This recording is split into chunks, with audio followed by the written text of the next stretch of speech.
नमस्कार, मी अजित चव्हाण। ऑडिट मतदारसंघाचे आमच्या खास लोकप्रिय कार्यक्रमामध्ये आपलं स्वागत। वाय.एस. महाजन यांचा अर्थतज्ञ म्हणून मोठा लौकिक होता। इंदिरा गांधींच्या खास मर्जीतले म्हणून वाय.एस. यांची ओळख होती। देशाच्या अर्थसंकल्पाबाबतचं नियोजन करणाऱ्या कोर कमिटीतही त्यांचा समावेश असे। 2 वेळा केंद्रीय मंत्रिपद भूषवणाऱ्या वाय.एस. यांना निवडून देणाऱ्या मतदारसंघामध्ये आज आपण जाणार आहोत। पाहूयात कोणता आहे हा मतदारसंघ।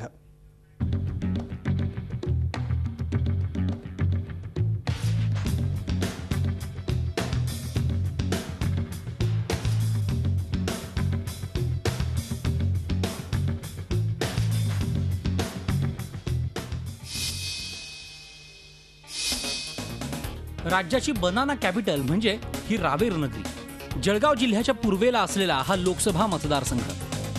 एकेकाळी जळगाव मतदारसंघाचा भाग असलेला हा परिसर पुनर्रचनेनंतर नवा रावेर लोकसभा मतदारसंघ बनला। मध्य प्रदेशाच्या सीमेला खेटून असलेल्या या भागात लेवा पाटील समाजाचं प्राबल्य आहे। अहिराणी कवयित्री बहिणाबाई चौधरी आणि कोसलाकार लेखक भालचंद्र नेमाडे यांची ही जन्मभूमी। मध्य प्रदेश जवळ असल्यामुळे इथल्या नागरिकांवर बऱ्हाणपूर इंदौरचा पगडा आहे। मराठीसोबतच तावडी ही लेवा पाटील समाजाची बोलीभाषा हे या मतदारसंघाचं वैशिष्ट्य। वांग्याचं भरीत आणि वरणबट्टी या स्वादासाठी प्रसिद्ध असलेला हा परिसर, खानदेशात मोडणारा हा भाग महाराष्ट्रात आपली आगळी वेगळी संस्कृती टिकून आहे। इथे साने गुरुजीची कर्मभूमी आहे, बहिणाईची ही भूमी आहे। अशा याच्यामध्ये राजकारण सुद्धा जे फुललं ते सुसंस्कृत राजकारण फुललं।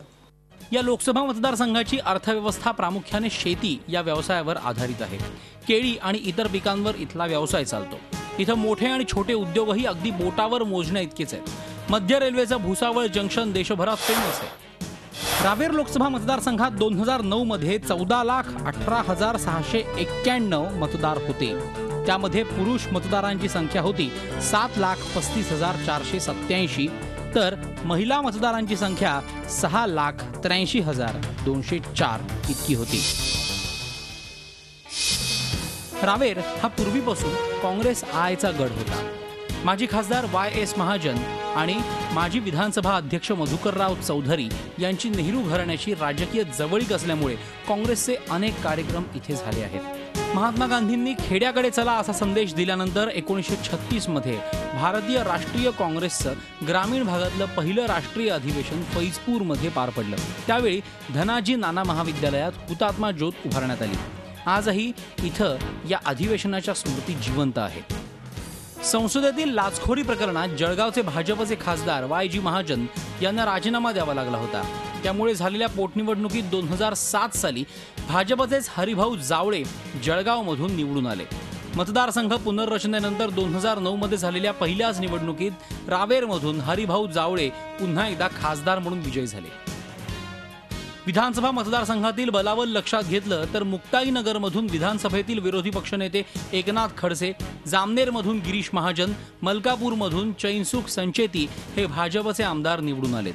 भुसावळमधून कृषी राज्यमंत्री संजय सावकारे आणि चोपड्यातून जगदीश वळवी हे राष्ट्रवादीचे आमदार विजयी झाले। तर खुद्द रावेरमध्ये शिरीष चौधरी हे काँग्रेस समर्थक अपक्ष आमदार आहेत। पूर्णपणे भाजपचा बालेकिल्ला याच्यातला भाग नाही। रावेर लोकसभा मतदारसंघामध्ये भाजपचं प्रभुत्व राहिलेलं आहे। तेही एखादा विशिष्ट वर्ग, एखाद्या विशिष्ट जातीला ते स्थान मिळत गेलं आणि त्यामुळे ते भाजपचा शिक्का त्याच्यावर बसत गेला, असा एक थोडासा भाग आहे। सातपुड्याच्या रांगेत एका बाजूला असलेला रावेर हा भाग अजूनही अविकसित आहे। इथली शिकली सवरलेली नवीन पिढी परदेशात जाऊन सेटल झाली, पण इथं विकासाची गंगा कधी वाहणार हा प्रश्नच आहे। झी मीडियासाठी योगेश खरेसह विकास भदाणे, रावेर।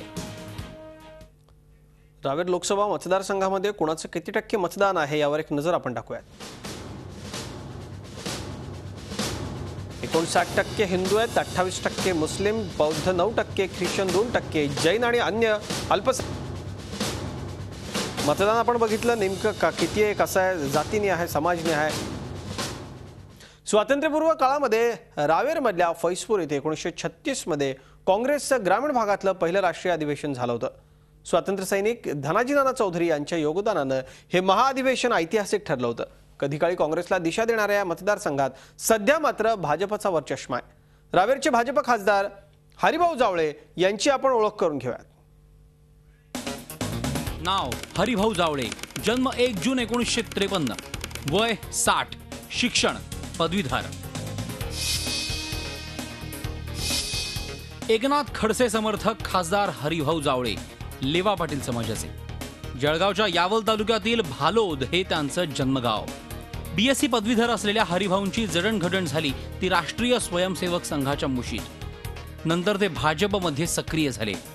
फैजपूरच्या मधुकर सहकारी साखर कारखान्याचे अध्यक्ष असलेल्या हरिभाऊंचा अनेक शिक्षण संस्थांशी निकटचा संबंध आहे. 1999 साली रावेर विधानसभा मतदारसंघातून ते पहिल्यांदा आमदार म्हणून निवडून आले. 2005 मध्ये भाजपच्या राज्य कार्यकारिणीत त्यांचा समावेश करण्यात आला.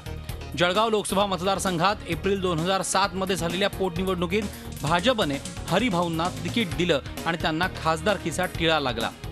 पुनर्रचनेनंतर तयार झालेल्या रावेर लोकसभा मतदारसंघातून 2009 साली ते पुन्हा लोकसभेवर निवडून आले. त्यावेळी त्यांनी राष्ट्रवादीचे उमेदवार रवींद्र पाटील यांचा पराभव केला होता. चुरशीचा भाग असतो.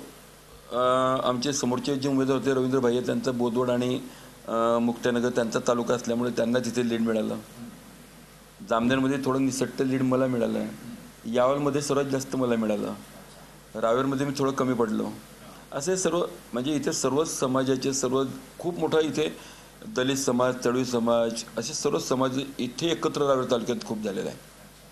आणि म्हणून जसं सोपं वाटत होतं इतकं सोपं नव्हतं, चुरशीचं होत गेलं.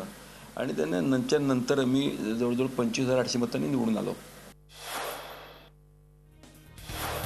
2009 मध्ये रावेरमध्ये भाजपचे हरिभाऊ जावळे विरुद्ध राष्ट्रवादीचे रवींद्र पाटील अशी लढत रंगली. त्यावेळी हरिभाऊंनी 3,28,843 मतं मिळवून पाटील यांच्यावर 28,218 मतांनी विजय मिळवला होता. रवींद्र पाटील यांना 3,06,25 मतं मिळाली.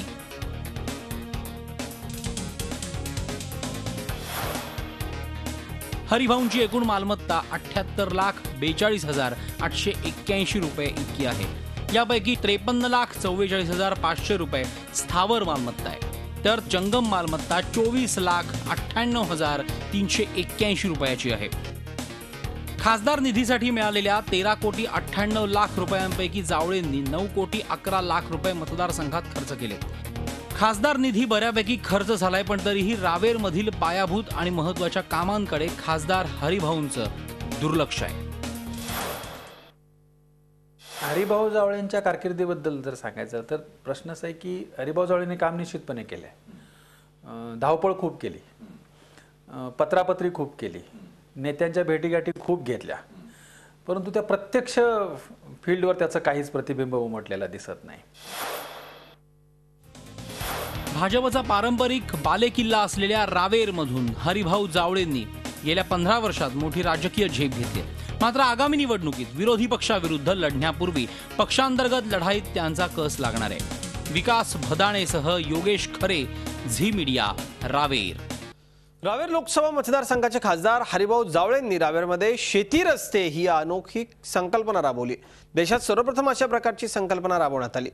पण अशा नाविन्यपूर्ण उपक्रमांची सुरुवात करणाऱ्या हरिभाऊ जावळेंच्या मतदारसंघामधल्या जनतेच्या बाकीच्या इतरही समस्या तशाच आहेत, कायम आहेत आणि लोक यामुळे त्रस्त आहेत.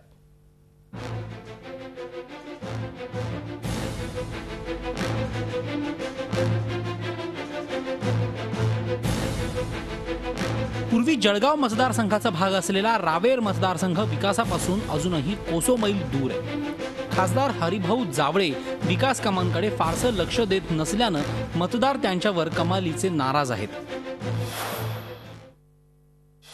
गेल्यानंतर तर कोणाचंही दर्शन इथे होत नाही. सामान्य माणसाचं मुलाखत इथे कुठे घेतली जात नाही किंवा त्याची विचारपूस होत नाही.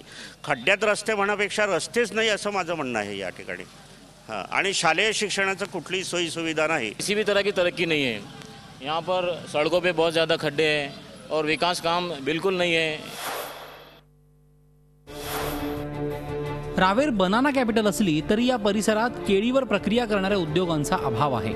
केळीला फळाचा दर्जा अजूनही मिळालेला नाही, त्यामुळे केळी बागायतदार देखील समाधानी नाहीत. केळीची लागवड एकदा लागवड केली की 3-3 वर्ष एकाच खोडावर पीक घेणारे शेतकरी आहेत. त्या पद्धतीने जर हे तुम्ही प्रूव्ह करून दिलं थोड्या वेळ त्या केंद्रीय अधिकाऱ्यांकडे बसून आणि मंत्र्यांकडे बसून, तर वाणिज्य मंत्रालय सुद्धा केळीला फटक्यात वाणिज्य विभागाकडनं मिळतात त्या इथल्या शेतकऱ्यांना सहज उपलब्ध होतील. पण तेवढं सुद्धा काम या जिल्ह्यामधल्या खासदारांकडून अजून झालेलं नाही. केळी बाजारपेठ म्हणून उपलब्धता आहे इथे, परंतु त्या केळीचे कोणतेही उद्योग इथे केला जात नाहीत. त्यामुळे आपल्या इथे सुशिक्षित नागरिक किंवा विद्यार्थी असून सुद्धा त्यांना रोजगार काहीही मिळू शकत नाही. महाराष्ट्रात सर्वाधिक केळी पिकवणारा जिल्हा म्हणून रावेर लोकसभा मतदारसंघाची ओळख आहे. शेतकरी या मतदारसंघातलं प्रमुख आर्थिक उत्पन्नाचा स्रोत आहे. मात्र असं असताना हा शेतकरी मूलभूत सुविधांपासून वंचित राहिलेला दिसतो. उत्तर महाराष्ट्रातील सिंचनाचा अनुशेष दूर करण्यासाठी तापी खोरं विकास महामंडळाची स्थापना करण्यात आली. मात्र एकही मोठा सिंचन प्रकल्प या भागात आलेला नाही. सिंचनासाठी हतनूर धरण हा एकमेव पर्याय होता, मात्र हे धरणही 70% गाळानं भरलंय. शिवाय पिण्याच्या पाण्याचा प्रश्नही मोठा आहे. पाणी पुरवठ्याच्या बाबतीत जर धरणं भरपूर असले तरी सुद्धा त्याचं नियोजन या ठिकाणी व्यवस्थित केलेलं जात नाहीये. पायाभूत समस्यांचाही बोजवारा उडालाय. अरुंद रस्ते, अस्वच्छता या समस्यांकडे खासदारांचं साफ दुर्लक्ष झाल्याचा मतदारांचा आरोप आहे. वाहनच काय, पण माणसांना सुद्धा चालणं मुश्किल झालं होतं. अशा प्रकारचे ते रस्ते होते. यहाँ पर आमदार और खासदार ये बिल्कुल भी नज़र नहीं डालते हैं. विरोधकांकडे मतदारसंघ असताना देखील त्यांनी पाहिजे तसं प्रश्न लावून धरायला पाहिजे होते. लोकांच्या अडीअडचणी कसं धावून द्यायला पाहिजे होतं. तसं फारसं चित्र त्या मतदारसंघात दिसत नाही. यावरूनच कल्पना येईल की खासदार हरिभाऊ जावळेंच्या कामगिरीवर रावेरची जनता कमालीची नाराज आहे. त्यामुळे केळी बागांसाठी फेमस असलेल्या रावेरमध्ये कमळाला आपलं स्थान टिकवण्यासाठी खूप मशागत करावी लागणार आहे. झी मीडियासाठी योगेश खरेसह विकास भदाणे, रावेर. रावेर लोकसभा मतदारसंघातून खासदार म्हणून निवडून येणाऱ्या हरिभाऊ जावळेंनी आपल्या मतदारसंघात अनेक आश्वासनं लोकांना दिली. यातली काही पूर्ण केली तर काही हवेतच विरली. पाहुयात हरिभाऊ जावळे कुठे पास झालेत आणि कुठे फेल. खासदार हरिभाऊ जावळेंचं हे रिपोर्ट कार्ड. रेल्वे उड्डाणपुलासाठी प्रयत्न केले, रुग्णांसाठी अँब्युलन्सची सोय केली, केळी ताक प्रकल्पाची उभारणी केली, शेतरस्त्यांसाठी निधी आणला, जल पुनर्भरण योजनेसाठी त्यांनी प्रयत्न केले. इथं पास झालेत हरिभाऊ जावळे. ही कामं काही अंशी तरी मार्गी त्यांनी लावलेली आहे. मात्र अशी अनेक कामं आहेत जसं केळीला फळाचा दर्जा मिळवून देण्यात अपयश, सिंचनासाठी प्रयत्न नाहीत, केळीसाठी रेल्वेच्या स्पेशल वाढीव वॅगन्स नाहीत, पीक विम्यासाठी प्रयत्न अपुरे ठरले. पायाभूत सुविधांची या मतदारसंघामध्ये वानवा आहे आणि यामुळेच जनता रावेर लोकसभा मतदारसंघातली नाराज आहे जावळ्यांवरती.